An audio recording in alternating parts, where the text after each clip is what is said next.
Hubo un nombre que la historia intentó silenciar. No fue un rey, ni un profeta, ni un ángel.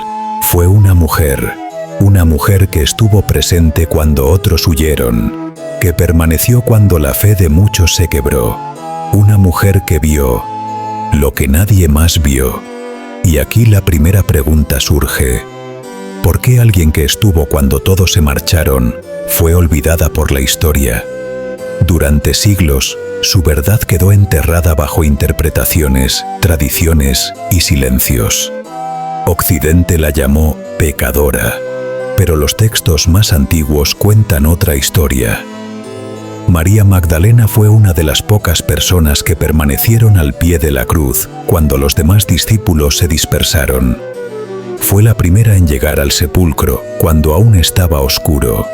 Y según los evangelios, fue la primera en ver a Jesús resucitado. Detente un segundo y piensa, si fue la primera en verlo vivo, ¿qué vio exactamente aquella madrugada que cambió todo? Fue ella quien recibió el mensaje y fue ella quien lo anunció a los demás. Antes que Pedro, antes que Juan, antes que todos. Sin embargo, siglos después, su imagen fue cambiada. En el siglo VI, un sermón la confundió con otra mujer descrita en la Biblia. Una pecadora sin nombre. Desde entonces, el mundo la vio como alguien caída, cuando la Escritura nunca dijo tal cosa.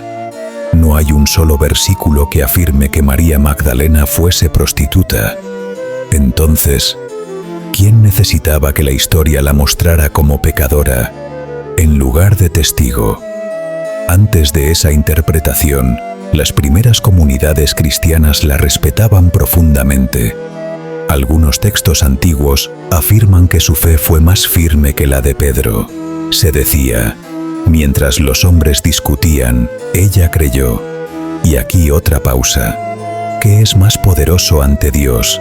¿Conocer la doctrina o creer incluso cuando el mundo no cree? Lejos de Europa, en las tierras altas de Etiopía, existe una tradición cristiana que conserva hasta hoy 81 libros bíblicos, no 66. Allí, su figura aparece con dignidad, no como señal de culpa, sino como símbolo de fidelidad, no como caída, sino como llamada. Según fragmentos antiguos, habría recibido palabras de Jesús que otros no registraron. Una revelación íntima, una comprensión espiritual profunda. Y te pregunto mientras lo escuchas, ¿será que algunos mensajes no se pierden, sino que se callan? Cuando los discípulos dudaban, fue ella quien llevó el mensaje. Fue ella quien dijo, Él vive. Con esas dos palabras, se convirtió en la primera persona en anunciar la resurrección. A pesar de eso, los siglos prefirieron recordarla por algo que nunca fue. Quizá porque reconocerla implicaría aceptar que Dios eligió a una mujer para revelar su mayor verdad. Hoy, al mirar las tradiciones más antiguas, su figura resurge. No como símbolo de culpa, sino de propósito. No como caída, sino como elegida. María Magdalena fue alguien que permaneció cuando otros no pudieron, que vio lo que nadie más vio, que fue enviada cuando el miedo gobernaba. Y ahora, mientras esta historia llega a ti, quiero que escuches esta última pregunta con calma. Si Jesús decidió aparecerse primero a María Magdalena después de resucitar, ¿por qué el mundo prefirió recordarla como algo que nunca fue, en lugar de reconocer quién verdaderamente era? La verdad no se pierde, solo espera a que alguien tenga el valor de escucharla. Dicen que cuando la verdad incomoda, la historia la reescribe. Tras la resurrección, María Magdalena anunció el mensaje que cambió el destino del cristianismo. Él vive. Ese día, se convirtió en la primera mensajera del Evangelio de la Resurrección. Pero algo ocurrió después. Primera pregunta. ¿Por qué, si fue la primera testigo, casi desaparece de los escritos oficiales después del siglo I? Los primeros cristianos la respetaban. Algunos textos del siglo II la llaman la discípula de los discípulos y apóstol entre los apóstoles. Pero conforme la estructura de poder comenzó a organizar la Iglesia, su presencia se volvió incómoda, porque reconocerla era aceptar que Jesús confió su verdad más grande a una mujer antes que a los apóstoles. Y en tiempos donde la autoridad era masculina, esa idea era demasiado peligrosa. En manuscritos encontrados en Egipto y Etiopía, y preservados por comunidades antiguas, hay fragmentos que relatan una confrontación. Se dice que Pedro cuestionó la autoridad espiritual de María Magdalena diciendo: ¿acaso habló el Maestro con una mujer a espaldas de nosotros? Y según el manuscrito, ella respondió: habló conmigo para que yo hablara con ustedes. Pausa aquí. ¿Qué nivel de fe se necesita para hablar cuando incluso los apóstoles dudan de ti?